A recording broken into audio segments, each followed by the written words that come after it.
Good afternoon, everyone. Thank you so much for joining us today for Slow It, Spread It, Sink It, Capturing Rain for More Resilient Cities. My name is Kristen Bowman, and I am a water conservation representative here at EBMUD. Before we get started here, I want to go over a few logistics. You should see a Q&A button, which is either at the top or bottom of your screen. That's what we're going to be using to be asking questions. So you can just fill out that box. And we're going to be stopping in the middle and at the end for taking your questions. There is another button. It should say live transcript or CC, and you can turn that on or off if you would like to see the closed caption. This webinar is being recorded, so by participating, you agree to be on a recorded webinar. I did want to let you know we're going to be sending a follow-up email within the next couple of days, which will include the PowerPoint presentation, and based on the quality of the recording, also an on-demand video, which will be available for the next couple weeks. So you don't have to take furious notes. You can kind of sit back and soak this all in. There's also a eval that you'll get right at the end, and if you could just take 3 seconds, we'd super appreciate if you could fill that out. Before I introduced our guest speakers, I just want to also bring your attention to some upcoming events we have. Next Thursday, we have plant selection for beginning gardeners, and we will be joined by the California Native Plant Society for that webinar. On March 8th, Gardening in Summer Dry Climates, photographer Saxon Holt will be giving us a beautiful presentation on gardens along the Pacific coast. It's geared a little bit more towards for professionals. And then March 11th is Irrigation Basics, and that will be available in both English and Spanish. March 16th, Gray Water, Laundry to Landscape, how to use your laundry water for your garden. And we will be joined with Gray Water Action.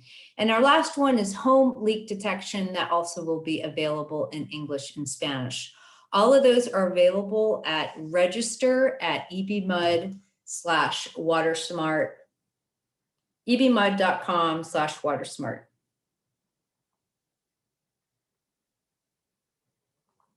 I should have had this up. And I would like to introduce our guest speakers. We have Kat Sawyer, is the Greening Urban Watershed Program Manager with the Watershed Project. She specializes in developing programs to strengthen urban stormwater infrastructure with rainwater harvesting and low impact development strategy. Kat holds an MA in Organic Horticulture from the San Francisco Institute of Architecture. Anya Kamenskaya has been with EBMUD for the last 4 years. In her current role as a water conservation representative, she focuses on helping large landscape irrigation customers achieve and maintain water efficiency. Prior to coming to EBMUD, she co-owned a water reuse contracting company. So with that, welcome Kat and Anya. And Anya, I'm passing it to you. Great. So I wanted to get everyone familiar with what we'll be talking about today.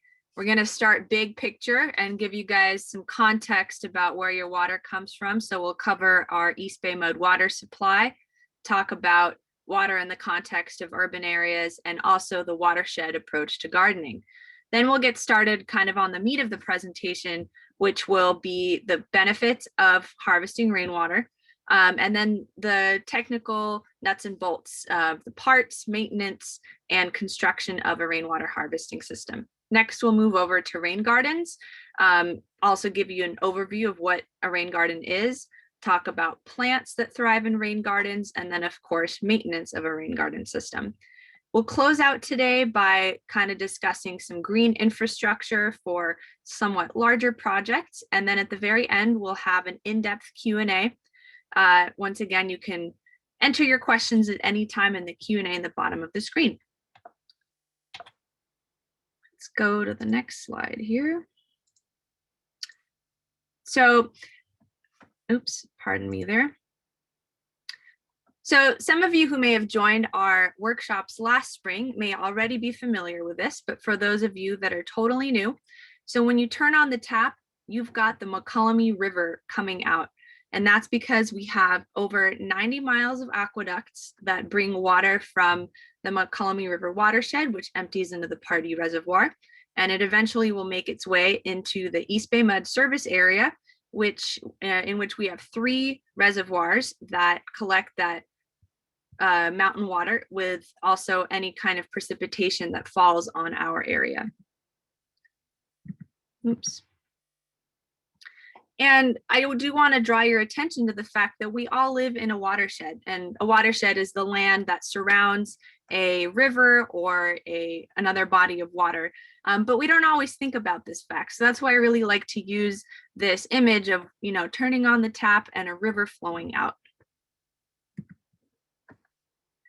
And as you can see here, the EBMUD service area serves 1.4 million customers, and then a subset of those customers on the west side of the hills, about 700,000 people, also receive our wastewater treatment services. And this ensures that we keep our bay clean and healthy and free from pollutants. Now, zooming in just a little bit more, for an average single family home, about 30% of the total water use does go to the outdoors. So that's kind of the area we're going to be hanging out in today. We're going to see how much we can augment that 30% of the municipal water use with rainwater catchment. Now, to get specific about this season, we are at about 61% of the average rainfall. You can see the breakdown by month, and that we had a pretty wet January, but for November, December, and February, or other large rainfall months, we're pretty below average. So hopefully we'll have a miracle March, but we're just not quite sure. So I just want to use this image to draw your attention to the fact that, yes, California does go through periods of pretty intense dry spells. And so technology like rainwater harvesting is a really great way to weather some of those more intense dry periods. And now Kristen is going to bring up a poll before we get a little bit more specific. So I'm going to turn it over to you, Kristen.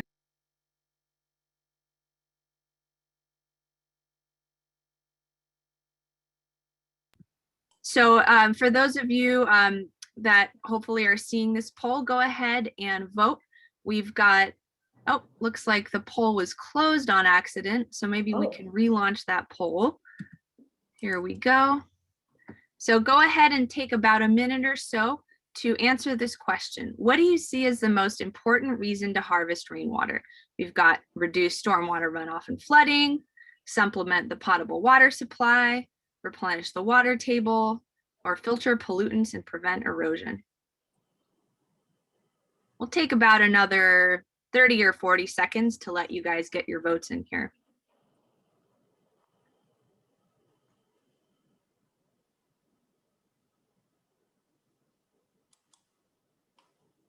All right. And it looks like most folks chose supplement the potable water supply for reasons to harvest rainwater. And in fact, no one is really wrong for any of these answers because they're all pretty equally important, or we want to draw your attention to all of these reasons. And they all kind of work hand in hand. So reducing stormwater runoff and flooding is really important to make sure that we don't have, pollutants carried by water ending up in our streams and local rivers and ultimately the bay. Of course, for us, supplementing the potable water supply to use in your garden is pretty important. But also in an urban area, the water table is sometimes hard to access because we're very covered by concrete and things, which Kat will get into momentarily. And filtering those pollutants is also very important to our waterways. So Kat, I'm going to turn it over to you. Great. Thank you. I want to just start out by saying, look at this natural watershed that we have here, this image in like Anya was talking about, they're in a natural watershed. There are a lot of places for rainwater to fall and get slowed down by leaves on trees and flow into the soil and replenish the creeks and streams that are flowing to bigger bodies of water. And recharge groundwater and really just overall be filtered and cleaned and to go up again and join the water cycle after transpiring into the air. So we have this really beautiful system that works in nature. And then we build cities. So let's look at a urban watershed here.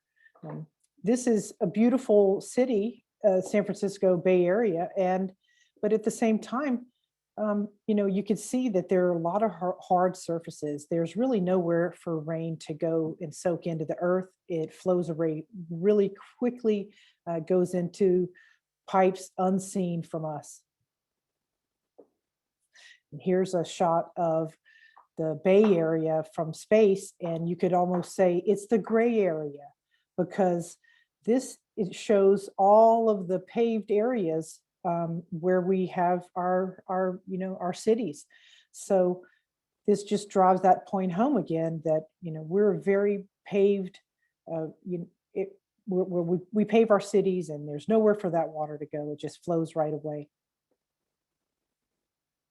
In cities, we tend to treat stormwater like a problem and not a resource. So we pave it, we pipe it, we pollute it. But what we really should be doing is slow it, spread it, sink it.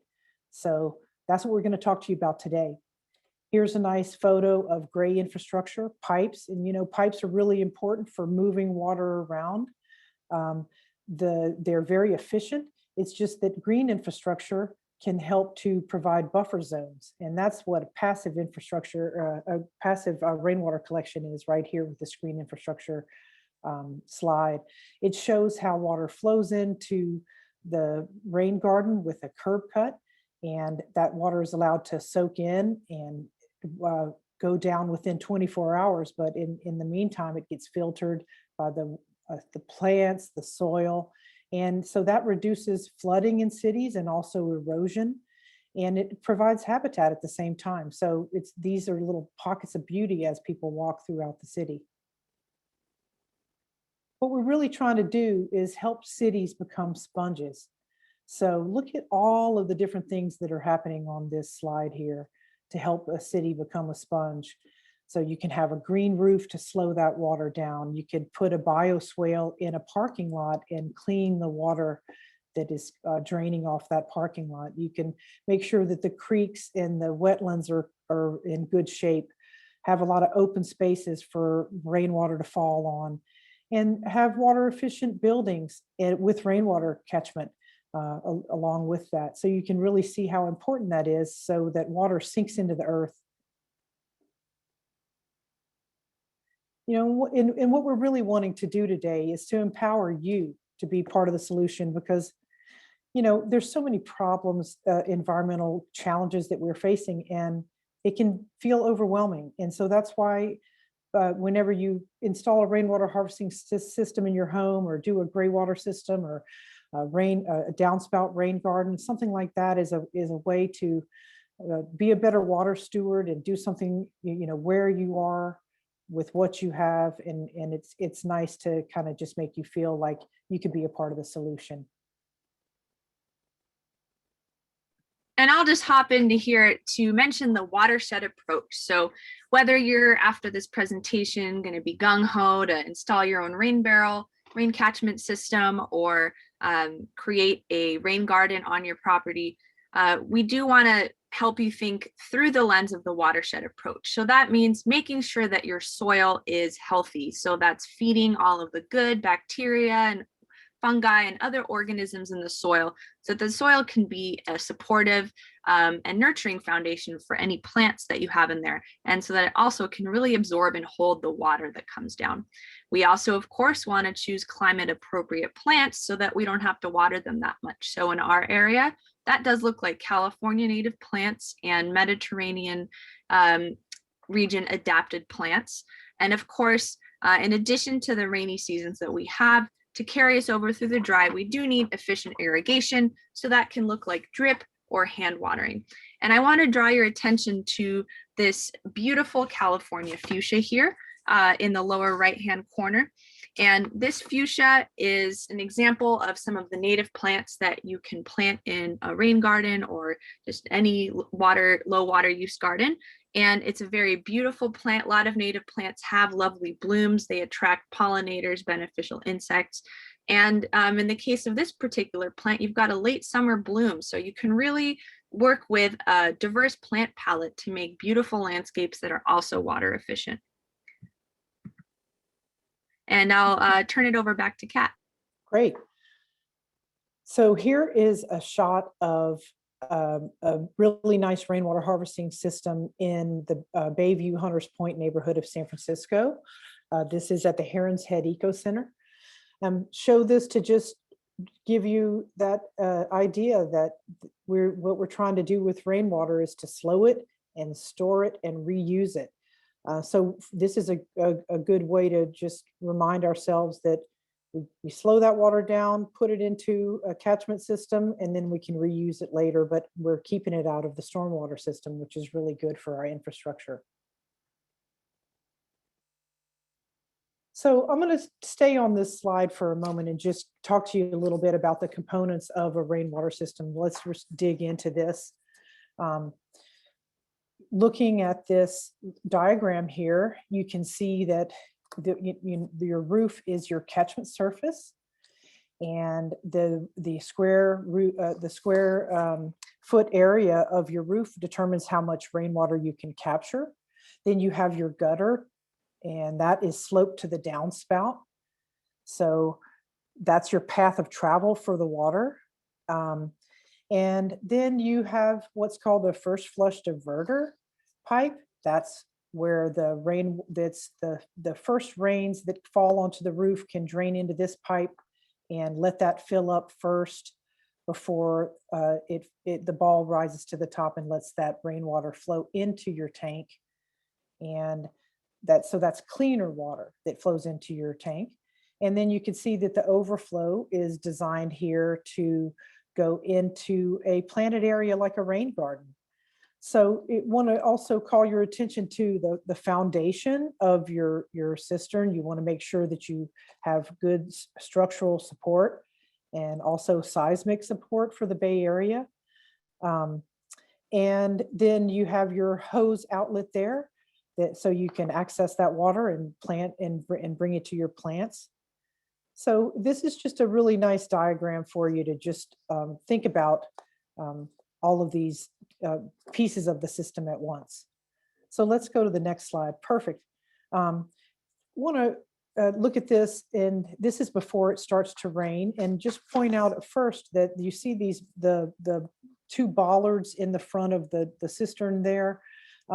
That's for seismic stability. This is a one way that you can create a stable environment if you have a tank that's called a slimline tank, and so it's not a big round tank, but it's really low profile, and it can sit up right next to your building. So that's a really great way to save space in the city, but you want to just make sure that you strap it onto your building, or you put in some kind of system like these bollards here to hold the tank back in a seismic event. Also want to just remind everybody that whenever you put in a rainwater system, you're going to want to make sure that it's close to the place that you're trying to plant, if possible, so that you can make that visual relation. Okay, we'll go to the next slide here. So this is when it's first starting to rain. You have the rain that's flowing into your roof, on your roof into your gutter, and it's starting to flow into the first flush pipe. So it flows in, and at the very bottom of that pipe is a ball that starts to rise as it fills up. So if you go to the next slide, you can see that. And so as that first flush pipe fills up, the ball rises with the top of the water, and then there's a gasket right at that point underneath. Perfect. And then that allows the water to flow over into the tank. So if you go to the next slide, it'll show, yes, nice. So that's how a first flush filter works. And really it just gives that first little bit of rain when you might have some detritus on your roof, some organic debris. It first gets sloughed off by the leaf filter there that you can see the leaf is on, so you have a little bit of a screen. But the first flush system just really helps to make sure that you have the cleanest water possible that's flowing into your tank. And it's also really good to remember that whenever you have your overflow, it's really great to direct that to a specially planted rain garden so that that water continues to absorb into the earth. And then you can see on the right side of the slide here that the first flush pipe will slowly drain over time out with this little 1/4 inch plastic tubing you could direct into a little planted area as well. So that's the way you have a system that is all connected, a nice perfect circle. Yeah, and let's go to that next slide and just remind ourselves what we just talked about here. So the roof is important. You want to make that as clean as possible. So just want to remind everyone that metal and non-leaching surfaces like ceramic tiles and things like that, those are really great for roofs for a rainwater harvesting system, especially if you're going to be having edibles that you're going to be planting to water with. But we also know that most people have shingles. They have asphalt shingles on their roof.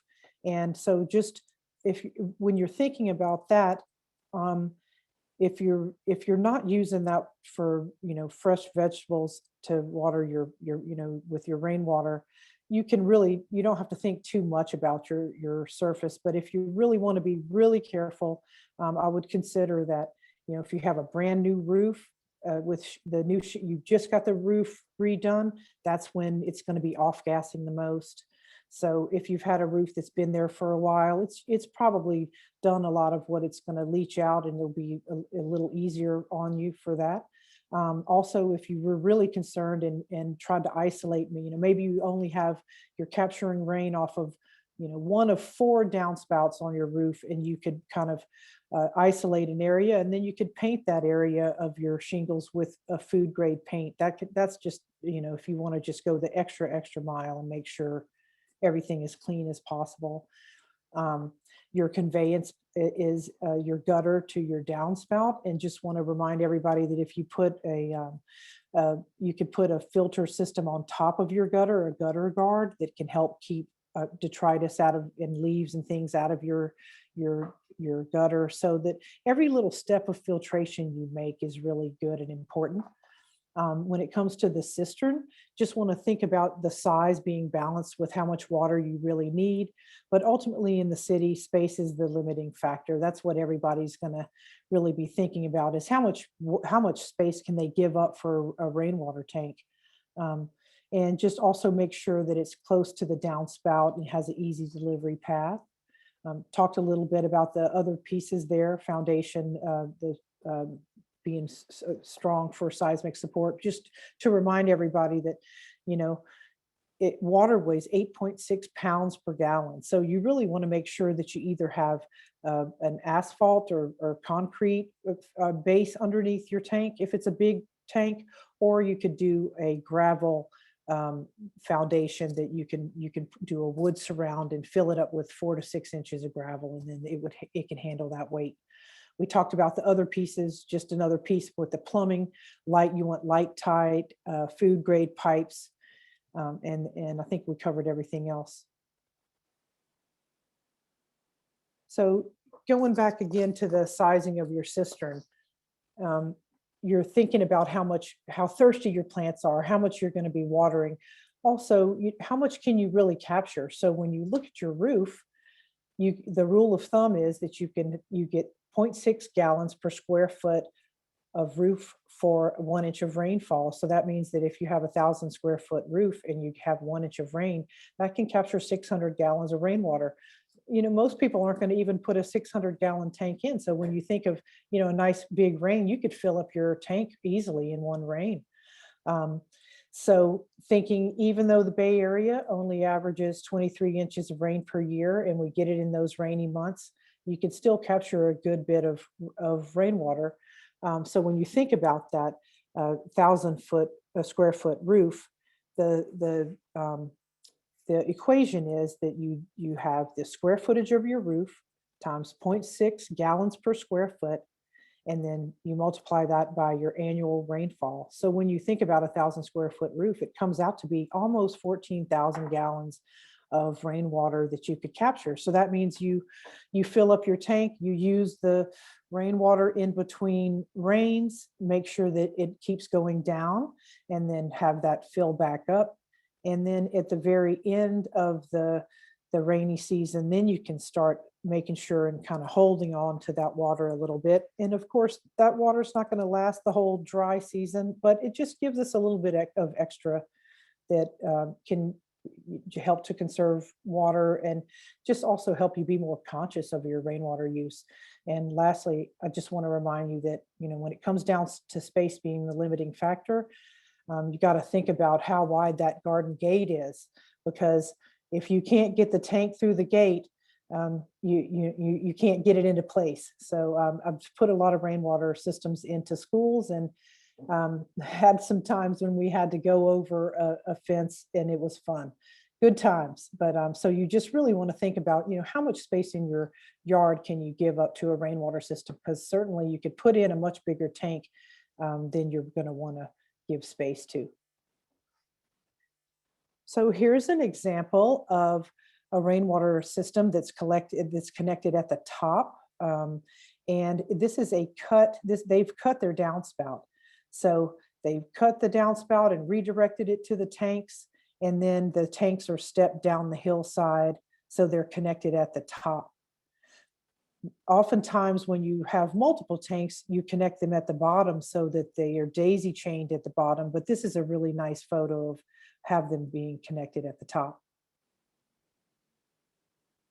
And so I'll just jump in here really quick. This is Anya again. And I want to point out that you might not always have downspouts that are free at the bottom. Some of them, and this is at the house where I live, some of them are connected directly to the sewer. So in this previous photo, where you can see that the downspout was cut and a little curved section of downspout was added, so it just could go straight into the tanks. When you have a setup like this, it's not quite as easy to do. And so in that case, what we recommend is something called a downspout diverter. So, and I'll show you on the next slide what that looks like. What this entails is it's a little less intimidating. You still do have to cut into the downspout, but you can just get a circular bit on, an impact driver, cut a hole, and then there's this rubber piece that I'll show you a closer picture of on the next slide that fits right into the downspout, and it hugs the walls. Most of the rainwater falling down a downspout will cling to the walls. So it hugs the walls, and then it'll fill up the cistern through this little hose that's connected to the diverter. And then once this rain barrel is full, there is a hole on the inside of the diverter, and it'll let that water flow right back out. I do want to make a note that downspouts come in different shapes and sizes. And so you're going to want to choose a diverter that fits. Some of these rectangular downspouts come in different sizes, and you can sometimes, depending on the size, put it in the front or on the side, depending on the size of the downspout. So you can see here, this is why you're going to need to drill a smallish hole in your downspout, because you got to get this piece in there. And you can see here on the right, we have a downspout diverter that would fit into a rectangular downspout, and here we have one that would fit into a round downspout. And as you can see, these parts of the diverter are what's going to be making contact with the walls, which will allow it to flow into the end of the diverter and down that hose that we showed in the last slide. And then once again, when the tank fills up, the water will flow back up the hose into the diverter and then escape into the hole in the middle. And so I'll go from there to talking about how to maintain your rainwater harvest system. So of course, for those of you who may have never installed a system, getting all of the components together is going to be a challenge, but you don't want to give up there because you're of course going to have your system hopefully for many years. So it's important to do certain things annually. So one of those is cleaning out those gutters and leaf screens that Kat talked about earlier.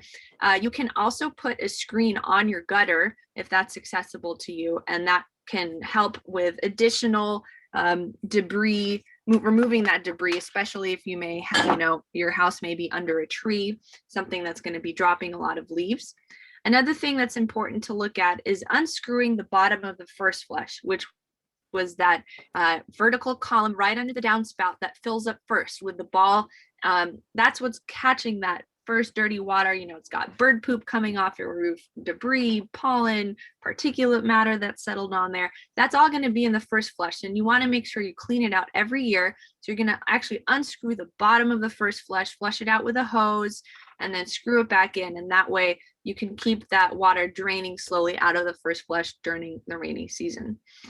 At the end of the summer, once your tank is empty, you want to get in there and spray it down with a high pressure spray, because you will have some little bit of slime and things building up on the inside sometimes, and you just want to make sure it's all nice and prepped for the next rainy season. And then of course, during the rainy season, make sure to check out your system the first few rains every year. Make sure you're checking for leaks at all the connection points. Is your downspout diverter leaking? Are the joints for the plumbing conveyance leaking anywhere? You want to make sure to keep an eye on that, because you want to make sure all that rain is actually ending up in your tank. Now we're going to go to some questions. Kristen, I don't know if you wanted to hop in here. I see we've got one question in the Q&A. Maybe I'll just read it out. Looks like we've got a question about how long is water good for in an irrigation tank? And so I'll turn that over to Kat, and hopefully you can answer that question. Yeah, it's the great thing about water is that as long as you keep your system light tight, and algae doesn't come into your system, the water will stay good indefinitely. They've tested and tested, and the water remains in really good shape. So as long as you don't have anything kind of polluting it on the way down, the water will stay really good in the tanks. They're food grade. They're all screened to make sure that mosquitoes don't get in. So it's a pretty simple system where the water stays good. And then Kat, we have another question about underground cisterns. It's just, the question is, what about underground cisterns? So I'm assuming this question asker wants us to touch on perhaps Certainly. Maintenance and installation. Yeah, what the underground system is a fantastic thing to be planning for. It's just that it costs more money. And the reason why it costs more money is because digging into the ground and preparing something when you dig, it costs money. So you kind of ratchet up that cost. Also, you have to make sure that the walls of the tank can withstand the pressure of dirt against it. So there's some engineering to be done around making sure that everything's okay there. Oftentimes whenever we're installing a rainwater system on our home or in a school, it's usually a retrofit. And so oftentimes that's why, it's a tank that sits on top of the asphalt. But yeah, when you're talking about planning, whenever, you can really get to the point of designing a system into a building as it's being built, then that's a great way to have the water flow in, go into the basement, a special tank that's made, down there for to withstand that water being in there and circulate it through the building and flush the toilets and do the laundry. And so, yeah, the underground systems are great. The only thing too that you can do that is different from having something that's really engineered like that is they have what's called rainwater hogs. They're actually made to go in between the joist of your decking. So those can be installed, and actually they can be buried because they're a little thicker and they can withstand the pressure of the earth against them. Great, thanks, Kat. Next question is, does the cost of this system ever get close to cost savings of water purchase, or are we doing this for the other benefits of rainwater use? And maybe I'll speak to that briefly, and then Kristen and Kat, if you want to chime in. So you would have to, it's kind of like an economies of scale thing. If it's a small 50-gallon tank, you know, it's not maybe going to recoup the cost very quickly. It really depends on the size of the system. So I think, speaking of the second half of the question, it is really about the environmental benefits of, like Kat was saying, making our cities more sponge-like and kind of doing our little part to make sure we're slowing the spread of water so it's not rushing into our storm drains and local waterways. That said, East Bay MUD does have, and we'll talk a little bit more about this later, we do have a custom rebate that you could use for a rainwater harvesting system, and perhaps Kristen can speak a little bit more to that later on during the presentation. But yes, for the most part, for most smaller systems, it really is more about the environmental impact, but I'm sure Kat and Kristen could say more. Our water is still really cheap in the scheme of things. It's about $6 or less for 748 gallons of water. So you would have to really be getting into some, you know, maybe an institutionalized scale for it to start to make a difference. But it's, you know, it definitely is a feel good that you're supplementing and if you have a small garden and a small rain catchment system, we're having these dry periods even during our winter. So we're getting a little rain and then dry and then a little rain, and that can help supplement your irrigation for your garden. Yep, and I would just say, you just second what you both said, that you know, it really is in a place like California where we're really drought prone. It's important to try to put these supplemental systems in. It's just nice to have a little parallel system of water so that you can have some water in your home. I mean, especially if you imagine, you know, look what just happened to Texas, right? I mean, they all of a sudden didn't have any water at their home. And when we have an earthquake, and if we're disconnected from our water supply for a moment, it's not like we're going to be going out, you know, hopefully and having to drink that water, but we can certainly flush toilets with it. And, you know, it's just an extra benefit to have water around. And, you know, and when it comes to reducing the pressure off of our aging infrastructure that's been put in, you know, so many decades ago for our stormwater, it's always nice to try to do the things that we can to kind of buffer that. And then these things create beauty and they create connection. So it's important. Great. Let's move on to the next part of the presentation. Great. One moment here. Take it away, Kat. All right. So, you know, we talked about rainwater catchment. We've talked about slowing that water, storing that water. And now we're going to talk about rain gardens, which also help to slow it and spread it and sink it, because when it comes down to it, the earth is the best way to hold water. The rain tanks are just a moment in time, and rain gardens can really help to replenish the environment in a really important way. So putting in a rain garden in your home is to do a residentially scaled green infrastructure element.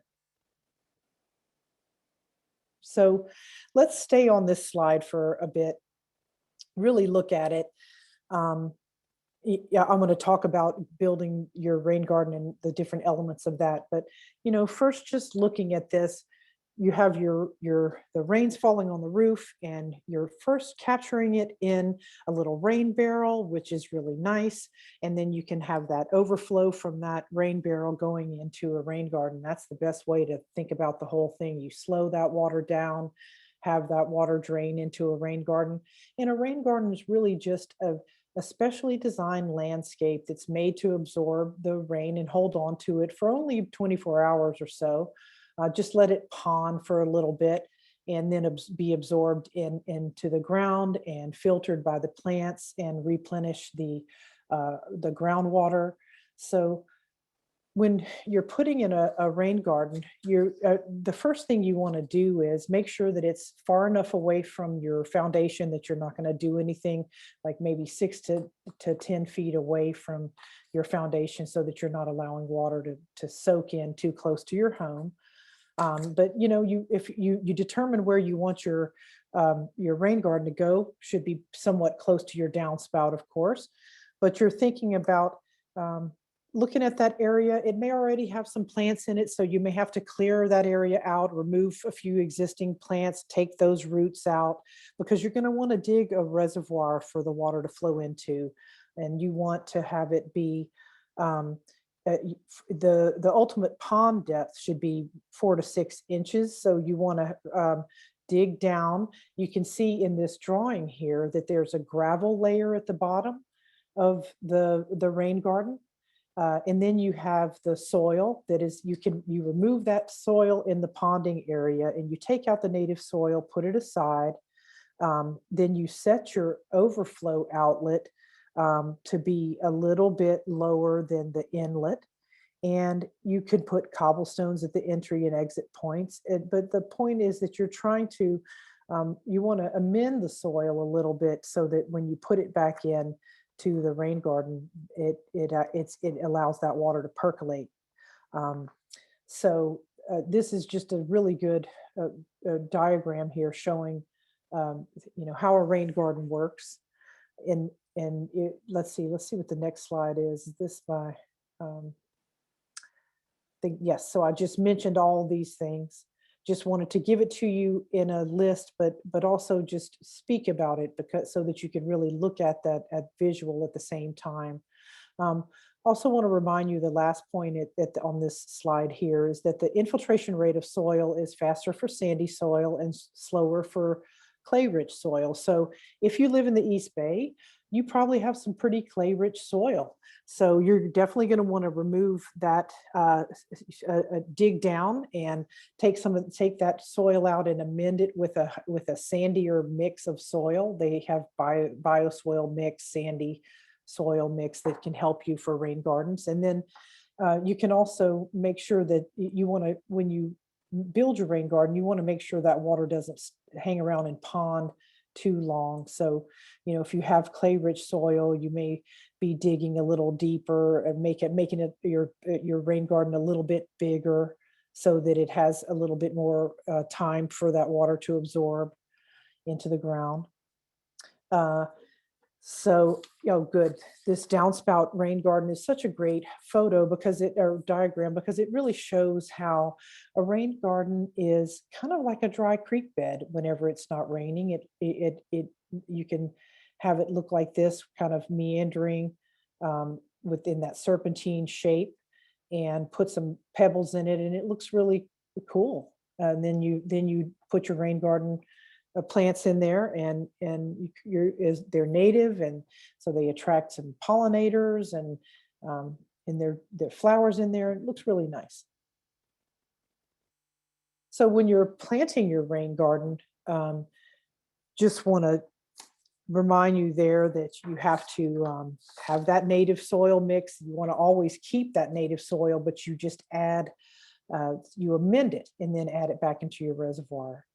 So you have your compost and native soil mix that's added back. Then you set your plants out where you want them to go. You dig the holes for those plants. They should be 2 times the width of the pot to allow for those roots to really take hold.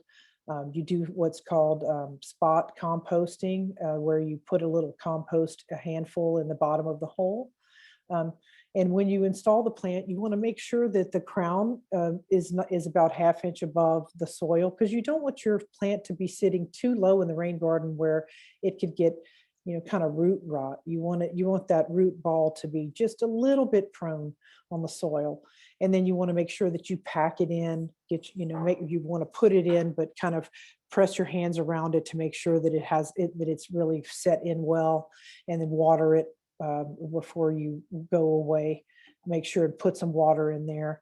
And then the mulch is really important. So you put bark mulch on top of all of the exposed soil, and 3 inches deep is really great for having your bark mulch, because you really want to reduce the amount of weeds that are there, and also keep that water and moisture in the soil.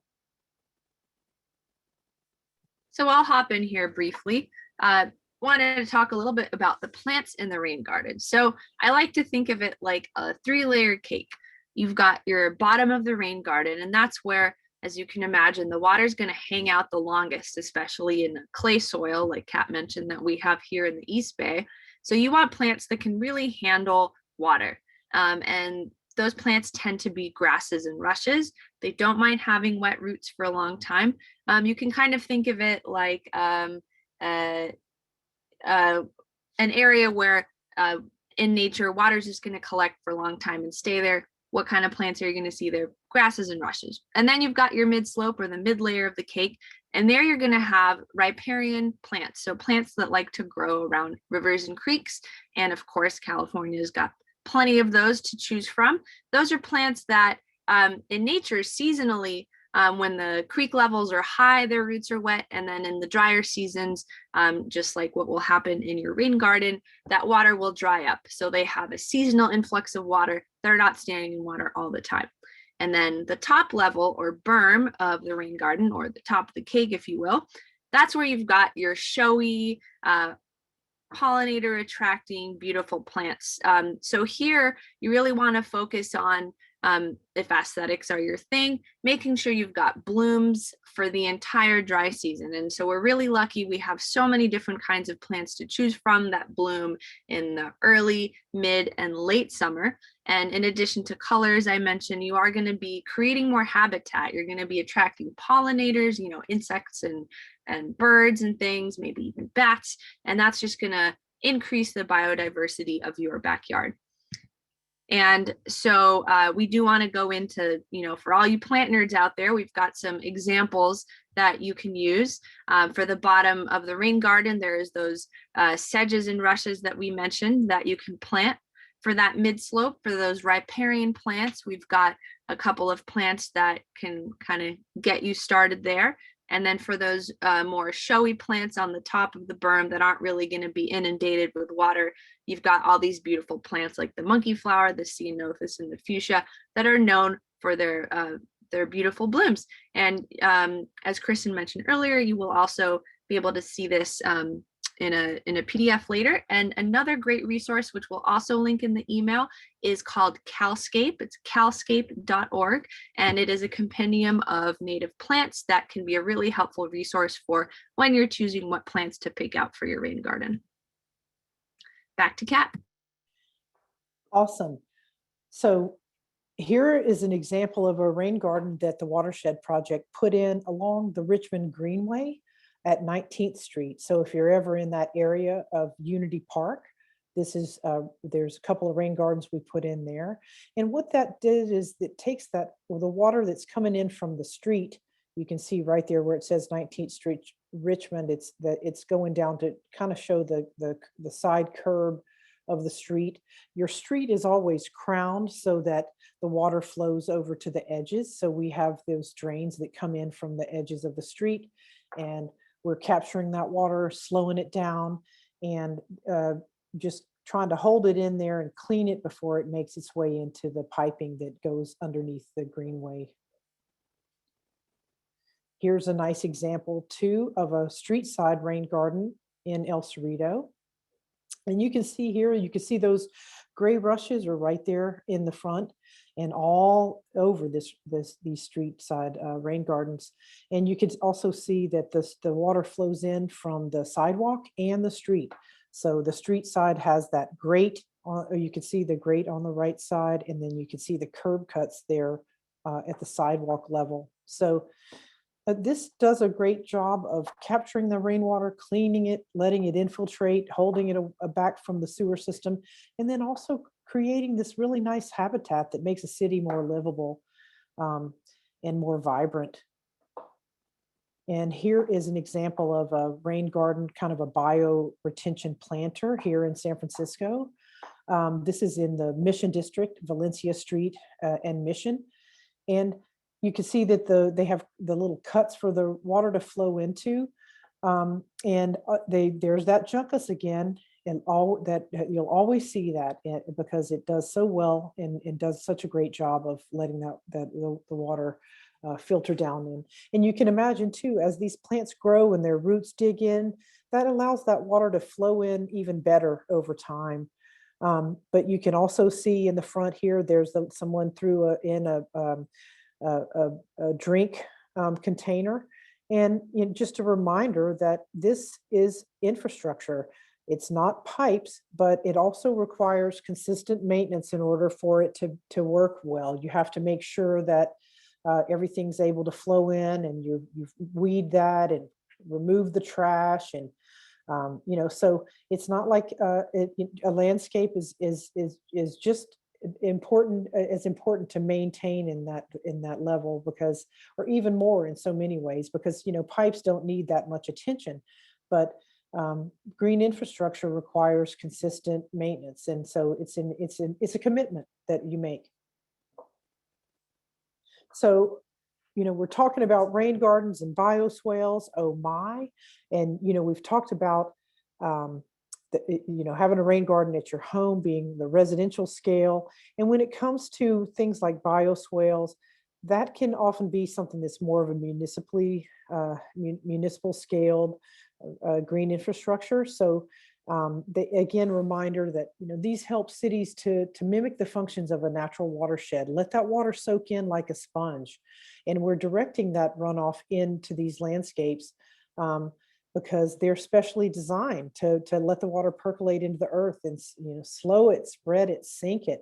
And we really just want to have our cities to mimic natural environments. That's better for all of us who live in it. It's better for our city infrastructure, better for everyone. So another example of that you'll see around the cities, often these curb cuts where the stormwater is directed into rain gardens. You see them around Richmond. I've seen them around San Francisco. They're all over. And then also bioswales they're becoming more prevalent. And the difference between a rain garden and a bioswale is that a bioswale is a little more engineered. It's made with an underdrain pipe that's in kind of like a channel filled with gravel. And what happens is they connect that pipe into the existing storm drain system, so that when the landscape is overwhelmed with water, if you have your bioswale filled up with water, when it gets saturated, it overflows into the existing storm drain system. So bioswales are a great way to kind of intercept whatever stormwater you have before it hits your existing drains. So I'll show you a project that the Watershed project did in Richmond. This is for the Baxter Creek. And so at the Booker T. Anderson Community Center in Richmond, there's this section of the Baxter Creek that's daylighted right as it goes through the park. And then there's a really big parking lot that is for the community center. And it all drains towards this, the right side here of where you see the red square is the existing drain of the parking lot. So what we did is, this is a conceptual drawing. Things changed just a little bit from this drawing, but this bioswale is designed to take the water that's sheeting off of the parking lot and slow it down and let it infiltrate into the bioswale so that it's cleaned with the soil and the plants before it enters the drain that just drains directly into Baxter Creek. So before we put this bioswale in, all the polluted water from the parking lot would drain directly into the creek. And then that creek flows out into the bay. And you can imagine how many times that's done. It just multiplies and multiplies. So this is just a really nice project that shows what you can do to slow that water down and hold it into place and clean it before it goes to the creek. So yeah, go to the next slide and I'll show you the curb cut. So you can see here, it's a close-up of the swale. You can see the plants are planted. It had some hydro seed that's growing in, and we went to do some monitoring right when it started to rain. And look at that oil going right into the swale. So all of that would have just gone right into the creek. So luckily, the bioswale fills up, and that lets that water soak in. And then the next slide will show you how it's connected to the storm drain overflow. So you can see here, now we've been there long enough that the storm drain is starting to, or the under drain pipe from the bioswale is starting to flow into the storm drain.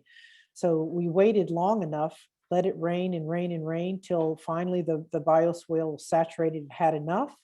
And then we were able to do a test of the water that went in to the under drain and drained into the storm drain. So we captured that water as it was flowing in, took some water samples, and what we found is that diesel and oils from the cars, all of that is reduced by putting in this bioswale. And here's another bioswale that we did along the same Unity Park area of the Richmond Greenway. You can see here they have the jute is out, and then we have the plants laid into position. All that juncus is in the middle, in the bottom, because that's where it's all going to be planted. And you can see that the irrigation is being serpentined into place there. But underneath all of that is the big channel that's dug down that has the underdrain pipe underneath it. So, you know, this may look just like a ditch, but it's actually an engineered ditch. So that's really all of this is. And then look how beautiful it is when it's planted and grown in. This is that same area and all these gorgeous plants and flowers. And so this is after it's been in a while, and we go in and we maintain it. But you can imagine how much that would slow water that's pouring in from the street ends. If you get that water in these sections of bioswale, then it really allows the plants to slow it down. And any kind of debris is often caught on these plants. So when you go and maintain it and pick up whatever trash, that's trash that doesn't make it to the natural waterways. So everything we can do to kind of hold water back and invite it into our cities. What we really are needing to do is invite water in. Don't just let it go away. Ask it to come in and create special places for it, because it really benefits everybody. And, just want to end up with like a really big vision project here that it's the Aurora Bridge in Seattle. And so what this is look at that, a big freeway overpass, and they've taken the water, the gray water, the dirty water that's coming off of that freeway, and put it into a swale or a kind of a green infrastructure element there. And then also they've taken the rainwater that falls on the roof, and that goes into, is flowing into the building to flush their toilets. And then any kind of gray water coming from sinks is also coming down and flowing into the green infrastructure, into the little planters that they have that are stepped down the hillside here. So all of this water, instead of being dirty and just going right into the Lake Union, they're able to slow it down and clean it, and it's made a really big difference. So, this is huge municipal scale green infrastructure. I mean, if we did this all over, we would really make huge improvements in how water flows through our cities. And really, so it's all of this is scalable. When you do it at your home and you get really familiar with how it works, and then you're understanding and you're more supportive of maybe these kind of laws applying to buildings as we go forward. And you see that, you understand how this water can move through a building and actually be used before flowing out. So I don't know if you know, but in I think that in San Francisco, there's a law now that if you have a building that's bigger than 5,000 square feet, I think you have to handle every drop of rain that falls on that roof. So now designers are constantly making buildings that are using water, holding water back, and that's what you'll see all over whenever you see these kind of green infrastructure areas around a building. That's what they're doing. So if you want to know more about rainwater harvesting and green infrastructure, you can look at the Watershed Project's website, EBMUD's website. Urban Farmer Store is really good in Richmond. If you live in the East Bay, they're a really great store for rainwater catchment and any kind of gray water, anything you're trying to do. Brad Lancaster is a leader in the field. So if you're interested in knowing more, harvestingrainwater.com is a really good one.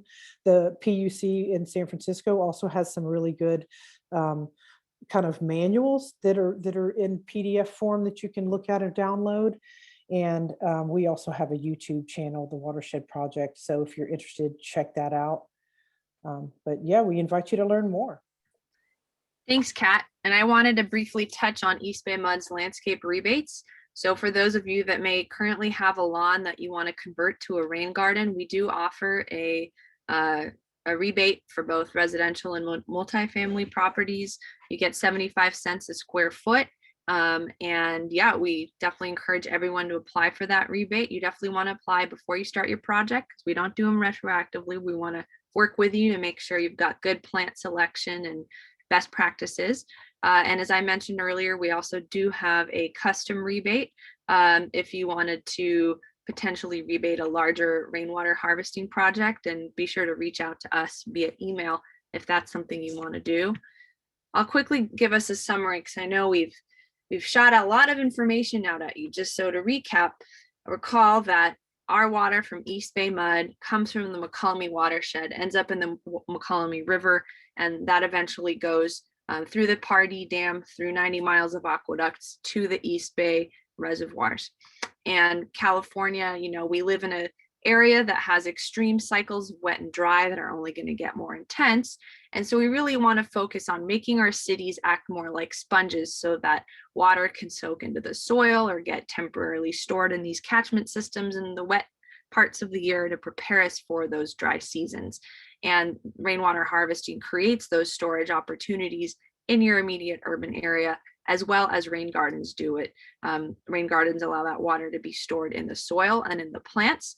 And both rainwater harvesting and rain gardens can be implemented on the home scale, or as you just saw Kat talking, on the city and the municipal scale.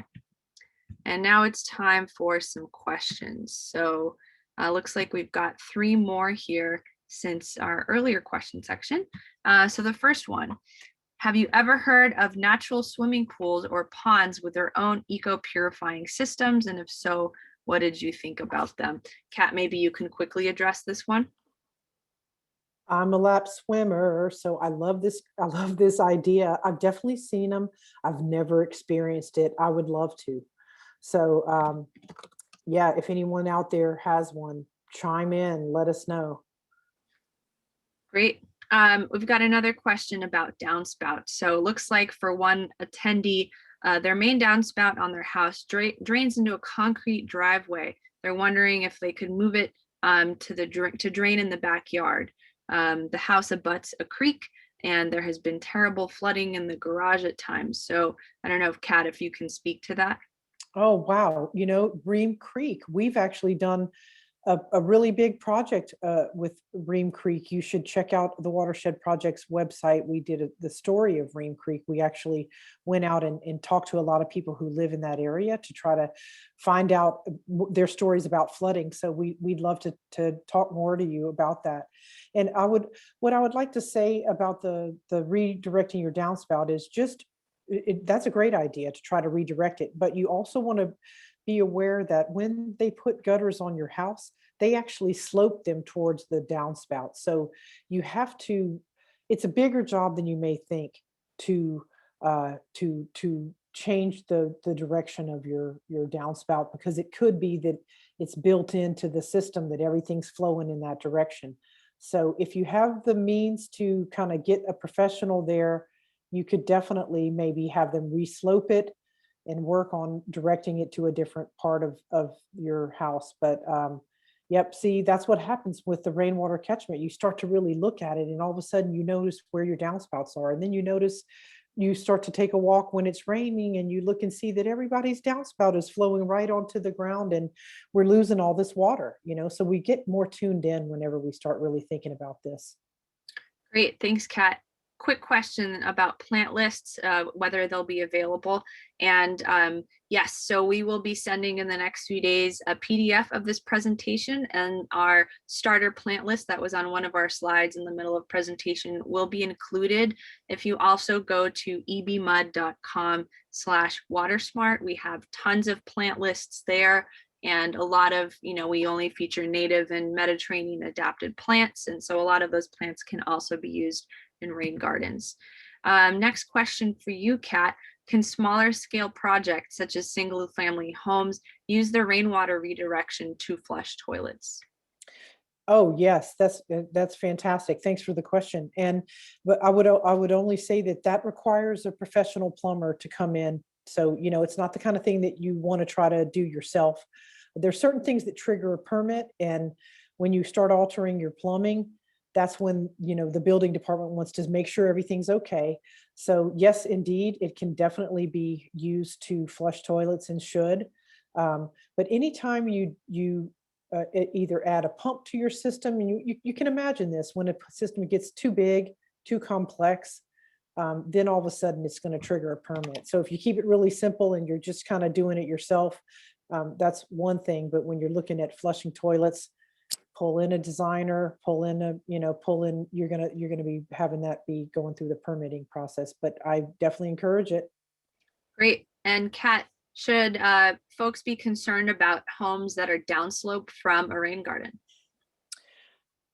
Good, very good question. That is an important thing. You want to be a good neighbor when you do things like put in a rain garden, and especially when it comes to a slope. Ultimately, I guess if it's designed properly, then it should be fine. And you're not going to want to take so much water.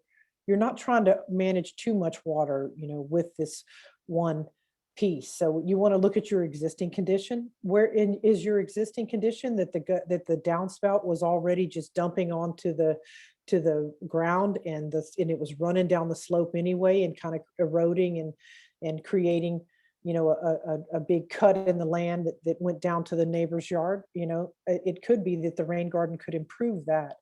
But definitely when you're looking at holding water, you want to really make sure that you're not creating a problem. And that's why, and just like with anything, you want to you want to design it as well as you can, and then you want to observe it and make sure that it's working properly. So again, if you notice that perhaps your outlet is not high enough, maybe, and it's allowing water to go out too quickly and to pour down the hillside, you just want to make sure that everything is designed properly and is working properly. So good question. Good Great. Neighbor. We've got a question from someone with an asphalt roof. How long do they have to wait before they can harvest? So I would amend that question to say, is a first flush enough, or is there additional waiting that they have to do? Well, it really, to me, it really depends on what are you trying to use that rainwater for? Are you just kind of generally watering your plants and bushes and trees and fruit trees or something like that? I mean, you should, it really depends on if you're using it for a garden or if you're just using it for your general landscape. So general landscape, you don't have to worry, you're not going to hurt anything in that degree, but you just don't want to put your leafy, your leafy spinach to be watered with the rainwater that maybe is coming off a brand new asphalt roof that is just in the prime kind of off-gassing moment. So what I was mentioning before is oftentimes, because of, we definitely look at this every time we're looking at designing a system in the public realm or in a school, you want to make sure that you're just doing your due diligence to make sure that every piece is as clean as possible. And so in those cases, like for instance, when I've put them on like had asphalt shingles on like maybe a little green or a little tool shed, then what we would do is we paint those shingles with a food grade paint.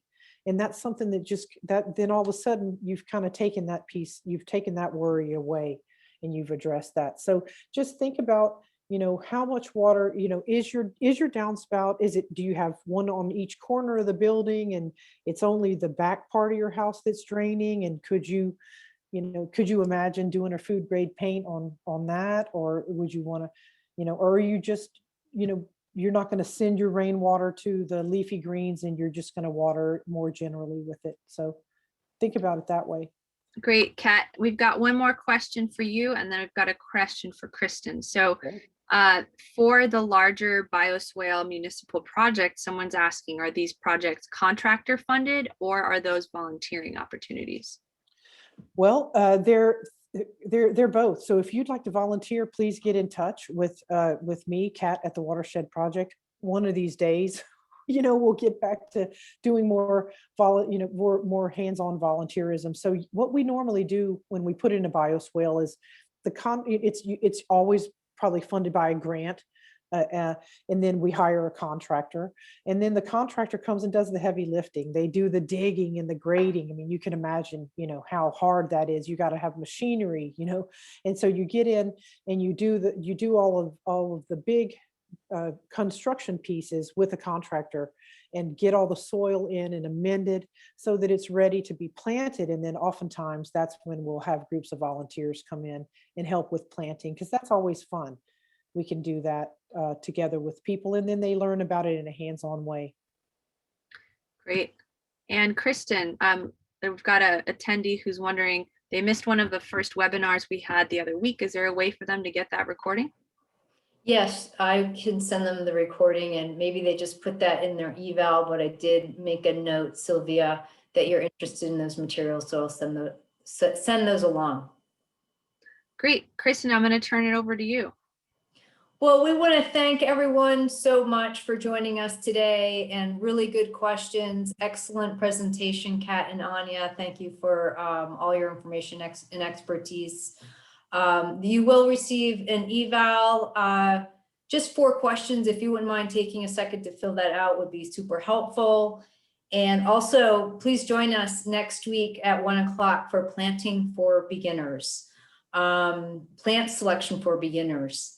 And we're here for you at any time to answer your water conservation questions. So again, thank you so much for joining us, and we hope that you join us again soon. Take care. Thanks, everybody. Thanks all.